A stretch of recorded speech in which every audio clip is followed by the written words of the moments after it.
Hello, everyone. Can everyone hear me? I know last time we had some sound issues, so I just want to make sure everyone can hear me. All right, Tanya can hear me. Katie can hear me. Okay, so we're going to go ahead and get started with today's training. So first off, our featured sponsor is BNSF Railway. So we're super thankful to have them sponsor this month's training. And then our featured member is Grow Nebraska member Skydive Atlas, and they have been a member since 2020. So we're super excited to continue working with them and their business. And then this week's presenter is Amy McKay. She is super excited to present for you guys today. And if you have questions, be sure to leave them in the chat as she'll hop on stage after to answer them. So any question you have, leave it for her as she's happy to answer.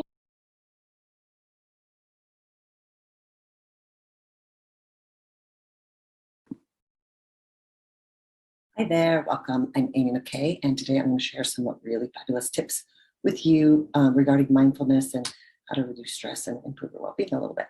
So if you stick around until the end, I'll be happy to answer some questions live for you. Otherwise, I'll give you some ways to contact me. I'm going to go ahead and share my screen. Again, I thank you for being here today. We're covering mindfulness for stress reduction. And improved well-being, like I said. So allow me, if you will, to thank you for being here and give you just a little bit of information about myself. So I spent my entire life wanting to be a doctor. Healing is a passion of mine until my mom died when I was 20. And then watching that, I didn't want to be a doctor any longer. I then ironically developed a number of different health conditions, and I spent the majority of my 20s chronically sick. A neurologist, suicidal, went to the bathroom 30, 40 times a day. I was miserable. Then I had a day when I had a newborn baby. My first baby was now 19. And I couldn't take care of her. So I literally had to crawl to the phone and get help. And from that day forward, I said, I'm not going to do this. So I went looking for healing in places that I didn't know existed before that day. And I found fitness, nutrition, and meditation. And it inspired me. I felt so much better. So I thought, I need to share this with other people. So I started collecting certifications. I'm on my 17th right now, all related to like mind, body, healing and living and leadership and those sorts of things. So I offer one-to-one coaching and corporate and workplace type well-being in mindfulness, emotional intelligence, empathetic leadership, well-being, stress management, those sorts of things.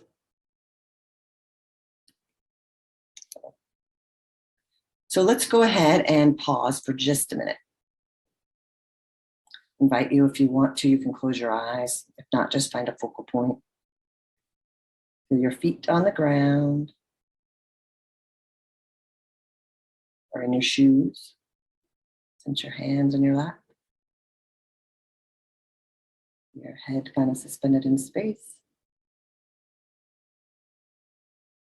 And just allow yourself to settle in. Breathe in. Big breath in and breathe out through your mouth. One more time. Let everything go and see if you can just be present. Just be here for now. Open your eyes if they were closed and just shake it off, and let's focus on this for just a little bit. Bring in that little bit of relaxation and space with us, peace with us. So today I'm going to help you understand what mindfulness is, and I'm going to show you 2 specific practices. We're going to do those to help you ease stress, soothe anxiety, and improve your well-being. These are things I hear about all the time, and these darn PowerPoints via Zoom sometimes challenge me. So you already saw this image, but normally I ask what, when I say mindfulness, what comes to mind? And what happens a lot is people have this image and you have to be a monk on a mountain chatting all over, and I'm going to streamline that for you. There's not any of that needed. It's going to be completely secular, simple, effective practices.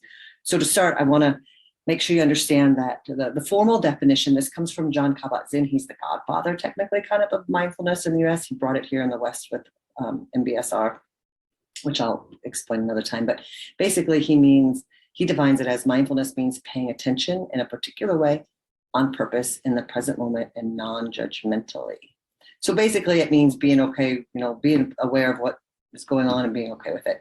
So you could pay attention on purpose to anything. There's that equanimity piece, to be okay with it. That's always kind of tricky. But the important thing is you can pay attention to anything, and also that there's no monk training meeting. So it could be eating, it could be breathing. There's something called mindful emotions. It's called affect labeling in psychology. I'm going to touch on that, and on breathing. A body scan, open awareness, mindful listening, loving kindness, gratitude. These are all ways to yeah, it's going too fast. So these are all ways, these touchy laptops. So forgive me. I already started this recording a couple of times, said I'm not going to start it over again. You'll just have to deal with my flaws. I'm not perfect. Mindful breathing is one thing. And the reason we do this because you're always breathing. People always say, I don't have time. I don't have time to meditate. Well, if you're breathing, you can pay attention to breath on purpose.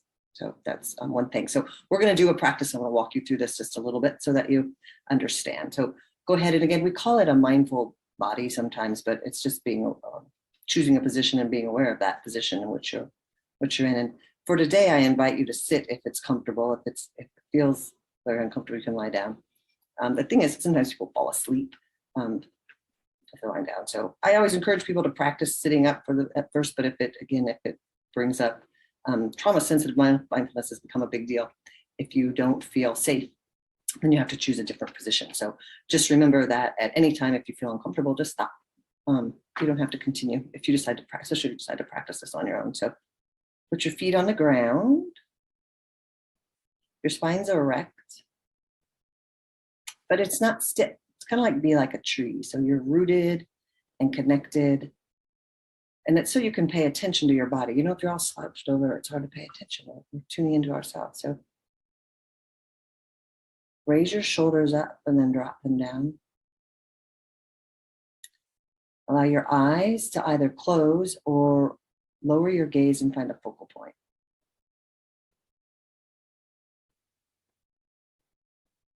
So now settle yourself here. Breathe in, breathing out. Finding a natural rhythm to your breath. Inhale. Exhale. The purpose here is not to control thoughts, it's for them not to control you. Inhale and exhale.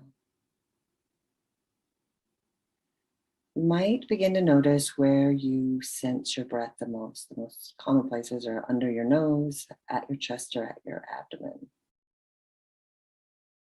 So as you're gently noticing your breath, see if you notice where it is in your body. And then you're going to use that place. And if one doesn't come to mind, or you don't sense one, just choose one. Whatever one comes to mind for now, that feels good. And you're going to use that to anchor your awareness. So every time your mind wanders, bring it back. So let's say it's your chest. So sometimes I put my hand on my chest. If my mind wanders, I just bring my awareness back to where my hand is, or my breathing on my chest, that area of my chest. Inhaling, exhaling. Letting everything go, because there's going to be thoughts. That's life. Everything has thoughts. Everybody has thoughts and sensations and feelings, and of course there's sounds. So again, you're just using that space of awareness to bring your attention back to it.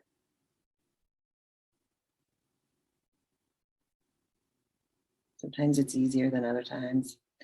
You can use a couple different methods here. You can use those words. Inhale and exhale. You can put your hand on your chest or on your abdomen. You're just noticing. Noticing the flow of air through your nostrils for a moment. Sensing it.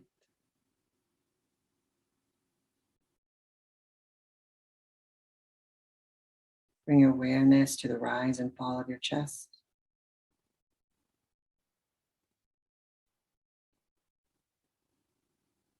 Now to the expansion, contraction of your abdomen.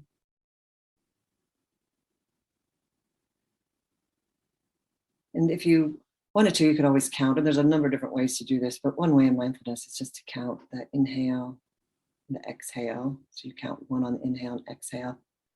You count 2 and you count to 10, and then you go back to 1 and begin again. And the thing there is to not repeat, not to control the breath. So go ahead and allow your awareness to go to wherever your attention is. You're going to bring your awareness to that, where it is naturally. And take a few more breaths in whatever space that feels ideal for you. And go ahead and wiggle your hands and toes and sense your fingers and your toes. Open your eyes if they were closed. And this is just a quick little introduction to mindful breathing, because it can be done all of those ways. It could be one of those ways. I just want you to have an experience to see and to feel that there's all these different practices. And it's important to realize there's not a right or wrong way. You know, everybody, a lot of gurus will try to tell you that you have to do it this way, you have to do it in the morning. I'm not going to tell you any of that. I'm going to tell you just do it. Just do it. I say take the 2-minute, practice a pause, take the 2-minute challenge and just pause sometime and listen and pay attention to your breath. Do it before you check your phone in the morning, or before you eat, or in between work and home, or certainly before you send those text messages, right? So that's always a good thing. So what happens here, the science is that when you're stressed, your amygdala is activated and it's sending these signals to your body, and it's activating your sympathetic nervous system. So that's what causes your heart rate and all that, and that anxious feeling. That's the adrenal thing. And you know, we all know that serves a purpose. And that the parasympathetic nervous system is the rest part. You know, that's the rest and digest, and that's where we want to be. You know, more of the time. So we know for a fact that the simple act of practicing paying attention to your breath on purpose deactivates your sympathetic nervous system and allows your parasympathetic nervous system to take over. So you can soothe yourself. Everyone's talking about stress and anxiety. Well, are you paying attention to your breath? So again, I always say there's all these variations. You know, sense under your nose, your chest or your abdomen. Bring your awareness back there. Use counting. Use words. Whatever works. It's what works for you. But find the one thing and practice it and see. And honestly, just practice for a single round of breathing for 2 minutes. Do whatever. And it's great to start in the morning and to start your day off with, you know, intentional and mindful and, you know, clear thinking, and with that, you know, not anxiety, with that peaceful thing. So simple as inhale and exhale. And then the other thing I want to bring about is, you know, what are you feeling right now? This is my cute little feelings wheel here. And if you want a copy of it, you can email me. And there's a bunch of I have variations of them as well, and you can find them. A lot of times when I ask people what they're feeling, they're really kind of disconnected. They'll tell me things like leadership or words that aren't, or success. And those aren't technically words that are feeling words. So emotional intelligence is this missing skill. And the first step of it is to at least be able to name what you're name what you're feeling. There's more to it, but emotional intelligence is defined as the ability to recognize, understand, and manage your emotions, as well as recognize, understand, and influence the emotions of others. This is really cool. So it is really, like I'm saying, this is it's a human skill. We used to call them soft skills. These are they're not just nice to have, they are absolute essentials. When we're talking about that definition, I mean, think about it. Have you walked into a room and the energy felt, you know, icky, sometimes you might get sucked into it? Well, you have the capacity of your emotional intelligence to be like, oh, wait a minute, I'm not going there. I'm going to separate myself.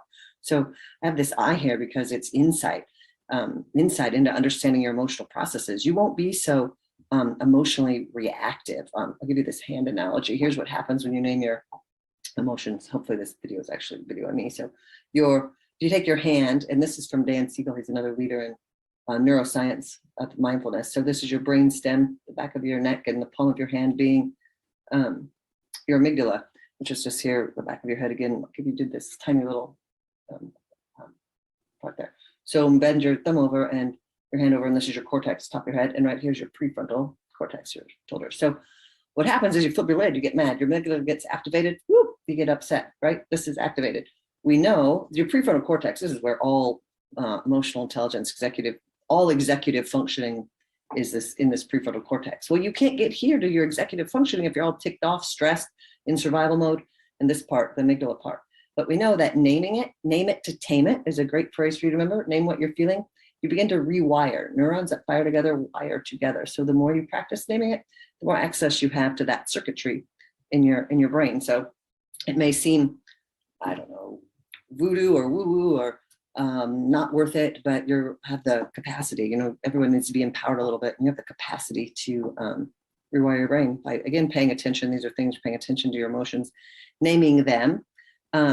We say invite them in for tea, make friends with them. What you resist persists. So you'll want to practice cultivating compassion and curiosity for yourself. They resonate within your body when there's some practices that I teach where you learn how to tune into your body and into the emotions there, and they create illness in your body. So if you can deactivate them, it's not really the word I want, but when they don't have so much power over you. When you make friends with them and you understand them and you understand you, they are just like, they don't have power. And that's what you want. You want to be able to name it, you want to tame it, you want to cultivate compassion and curiosity and do these things for yourself, for better health, for empowerment, for stress reduction, obviously. So these things that I was talking about with this hand analogy, these are the 9 proven intent is thought to be gratitude, which is cool. These are basically the traits, 9 aspects, we refer to them as the 9 aspects of well-being that are developed through mindfulness-based practices, such as affect labeling, what we just went through, mindfulness-based practices in general, but bodily regulation, insight, attuned communication, empathy, emotional balance, fear modulation, response, flexibility, intuition, morality, and this thought to be gratitude. So I don't want to go into detail. We don't have huge amounts of time. I'm happy to share more about that later, but just, look at what one gets your attention and think about it in your life. How would it be better to have that? Empathy is a really big one right now. And I'm hoping to see more intuition. Goodness gracious, Lord knows we need more gratitude. So this is a quote by Viktor Frankl. He's a Holocaust survivor that wrote on meaning of life, happiness. This is his quote, and it is a very, very famous quote, and perhaps maybe the best thing you can take with you. Between stimulus and response, there is space in there. In that space is our power to choose our response. In our response lies our growth and our freedom. So when I'm talking about, taking breaths and naming the emotion, what you're learning is to practice the pause and to make instead of an emotionally challenged, charged decision, you have the capacity to consciously choose. This is immensely powerful in regards to, you talk about well-being. So if you practice the pause and you understand some things about yourself and what's going on around you, you can make a different decision in regards to what you eat, what you do for working out, how you communicate with someone, what job you keep, how you manage your children. Every aspect of your life requires conscious decisions. So if you can tune in, pause, and make more conscious, instead of those ones, 80% of the time, science says that, psychology says, we're reacting to something from the past. So get in the present moment, consciously choose, make some decisions. And all around, you'll have less stress, you'll be happier, be healthier. So again, practice the pause, breathe, name what you're feeling, cultivate compassion and curiosity, that goes for yourself and others, and choose consciously. So these are the ways to reach me, amymckay.com, mindfulnessleadercoach.com. Those are both my websites. I'm most active on LinkedIn. I usually post Monday, Wednesday, and Fridays and with some phenomenal stuff. You can email me at amymckay@gmail.com. And then I am doing a weekly meditation, a live one, and there's a bunch of recordings. It's free. I have another upcoming class, a bunch of different upcoming classes. You'll have to email about that. And another article coming out in the Synergist on empathy and emotional intelligence. So I thank you again for being here. I'm going to stop sharing this. So I thank you all for being here. I look forward to talk to you more. amymckay@gmail.com. Thanks.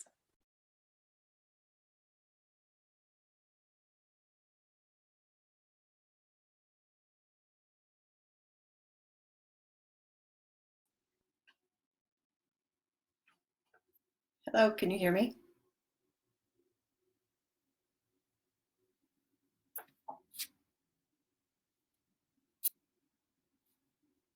I don't know. I have some questions here, so I'm going to go through. I kind of answered them, and you guys, I don't know if you guys can talk, but I'm going to try to. Okay, I'm going to start here. Emily, yes, I do trainings for nonprofits. I did several last month. So stress is very, very high. The best thing to do would be for us to set up a time to talk on the phone. We'll just chit chat or to Zoom, and I can listen to everything that you have going on, and I can tell you exactly what we can work out there. But most definitely, I do stuff for nonprofits. Actually, it's even I'm going to Denver in 2 weeks, and it's for a nonprofit. Different topic, but definitely. So Katie asked, how do we train ourselves to consciously choose beyond stopping and breathing? So when I teach mindfulness, I teach you to take care of yourself first. So you learn these techniques, mindful breathing, a body scan and naming the emotions, and then some of these other things, and then loving kindness. There's these 4 practices that you learn to practice on your own, and then you take them into conversations. And there's some specific skills. I teach some stuff specifically on mindful communication. There's technically 3 parts to a conversation, and it's a lot to go into. So I'm happy to have a conversation and give you more details about it. But there's a book called Difficult Conversations. It explains the different parts of the conversations. There's also a book called Search Inside Yourself, which teaches a lot of the things that I teach in a kind of a short, concise way. So that's an option, is to check out that. But in a quick response, it's really learning those practices and being able to take them. When you do it on your own, when you practice on your own, when you're with somebody, it's easier to do. So you can have more mindful communication and be more present with that person, and you make a different choice on how you respond to them. The question about techniques to help when you're upset or sad. So again, dealing with difficult emotions, it's really about cultivating compassion and curiosity. And I have a bunch of different worksheets on this, but what you're doing is you're inviting them in for tea. You are making friends with them, because if something controls you, then it has power over you. So what you want to do is to offer yourself like this compassion and this kindness, and, tune into it, and, you name what it is, and you're like, what's going on with that? Why does that happen? So you're being kind to yourself instead of resisting. What you resist, persistent emotions are the exact same way. So that's the big thing. Name it, be nice to yourself, find out why you have that emotion, and then it helps dissipate, so it's not as intense, and I'm not saying it's going to solve it. Sometimes you have to come back to it over and over again. It doesn't necessarily fix it instantly. Sometimes it does. It definitely is a process. Then this 5-to-1 method. So when mindful breathing doesn't feel like it's helping, sometimes the quickest thing, and I always forget these, so it's name 5 things you see. So you just pause and you're like, okay, what 5 things do I see? And you name them. Name those 5 things. Then it's 4 things that you feel. Maybe you feel your hands on your chest. Maybe you feel the desk. 3 things that you hear. I can hear the traffic. I can hear the fan. You name 3 things. 2 things you can smell. Take the minute. And 1 thing you can taste. So when you do that, it's very, very grounding. This is the number 1 practice for anxiety. And I'm going to go back.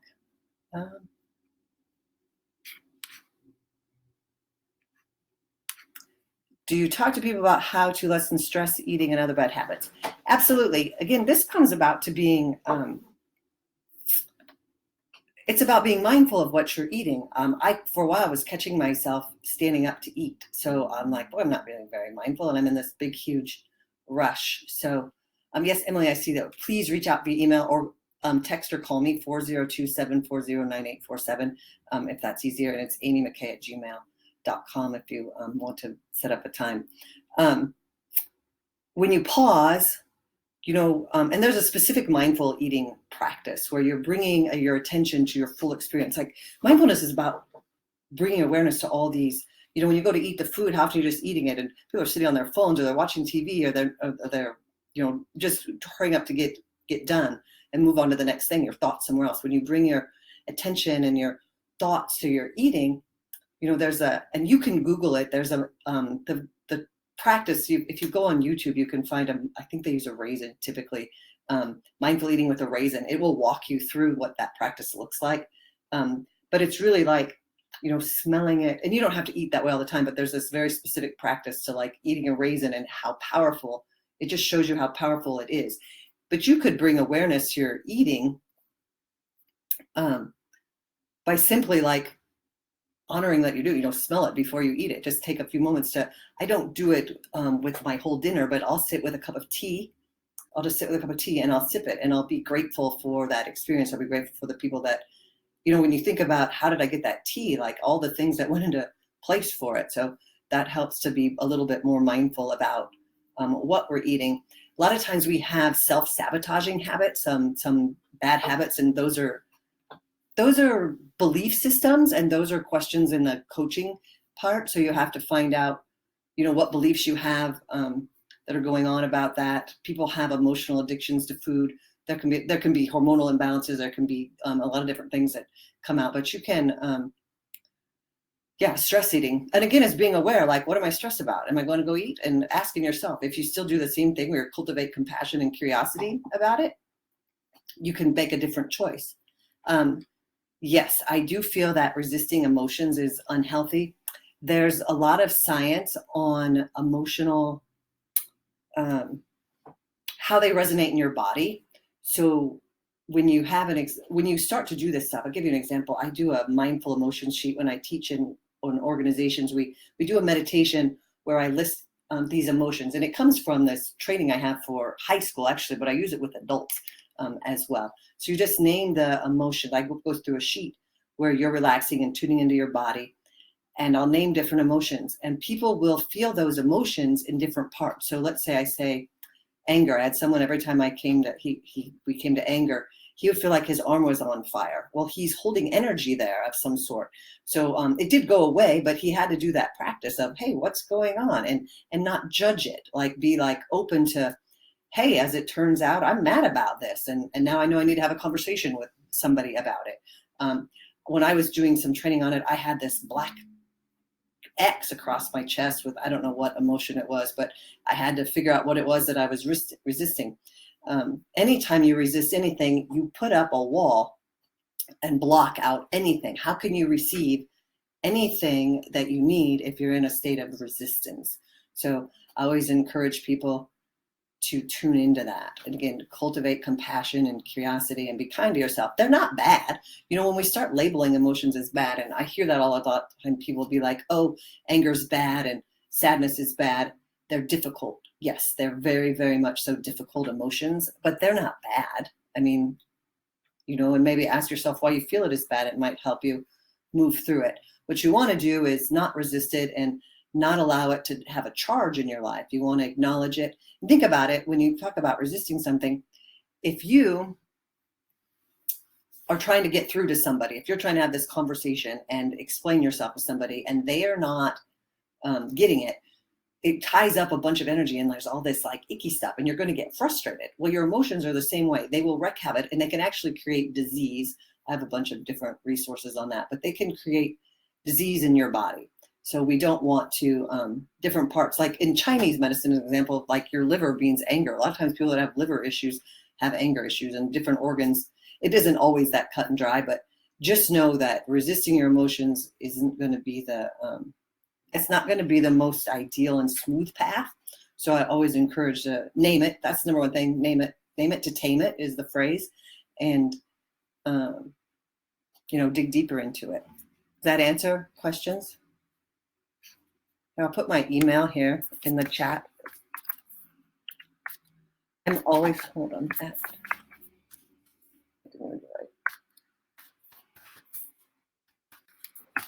I have tons and tons of resources, so I'm always happy to share some worksheets or some resources, whatever you need. Just send me an email and let me know. I'm happy to. And if you need more assistance, then I'm happy to have a call as well.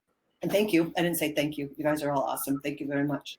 Well, thank you for presenting today. I loved your presentation. Thank you. So we're keeping slowing down and breathing. I would have to agree with Katie. Yes, Katie, we definitely have to slow down. And it doesn't, don't make it this complicated, have to be on a monk chanting Om, have to meditate for 45 minutes. Just start with 2 minutes, like 2 minutes. And I didn't put that in there. I should put in a transition, maybe the transition period is the easiest time, like before you get out of bed, before you check your email, before you eat, whatever it is, sometime, or after you eat, after you shower, whatever. Some transition time is the easiest time, because then it fits in easily. And I think some people just need to slow down and breathe. You can tell too, because people would be like, even I was just a minute ago was like, oh my gosh, am I holding my breath? I was like, oh, I'm holding my breath while I'm answering these questions. Even I need to breathe. So Yeah. Yeah. I do the same. Okay, well, did anyone else have any questions for Amy? If not, her email's there, so you can definitely shoot her an email.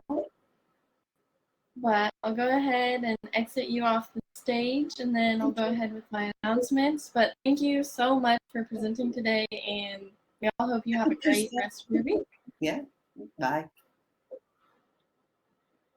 Okay, now we'll go ahead and do our finishing slides.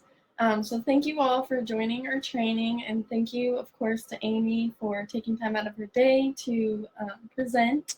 If you have any questions, you can contact Lindsay Brazil at her number or lindsay@grownebraska.org, or you can contact me. My email is just shipping@grownebraska. And then we have some upcoming Grow with Google trainings. So on May 4th, we'll have our Google training that's available in Spanish and English, and it's going to cover getting your business on Google search and maps. So very important, and you definitely should register.